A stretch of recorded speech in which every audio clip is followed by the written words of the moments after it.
मैंने बताया तो है कमाल, फाजिल मिलने आया था मुझसे। मैंने बस उससे तकिया मांग लिया और वो बस मुझे वही दे रहा था। किन किन बातों पर पर्दा डालोगी तुम?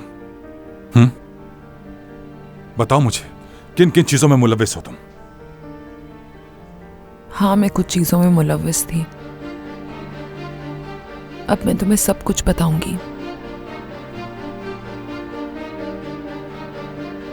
तुम्हारे अलावा और कौन कौन है? कमाल, मैं तुम्हें बताऊंगी, बस मुझे थोड़ा वक्त दे दो कि मैं बेहतर हो सकूं। फिर मैं तुम्हें सब कुछ बताऊंगी। मैं तुमसे वादा करती हूँ, मैं तुम्हें सब कुछ बताऊंगी।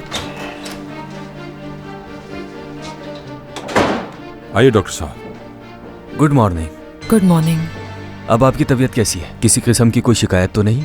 नहीं, बस मुझे यहाँ से जाना है जितनी जल्दी हो सके। जी क्यों नहीं, एक बार आपके टेस्ट हो जाए, अगर सब कुछ ठीक हुआ तो हम आपको जाने देंगे। क्या सच कह रहे हैं आप? जी बिल्कुल। बहुत शुक्रिया आपका। कोई बात नहीं।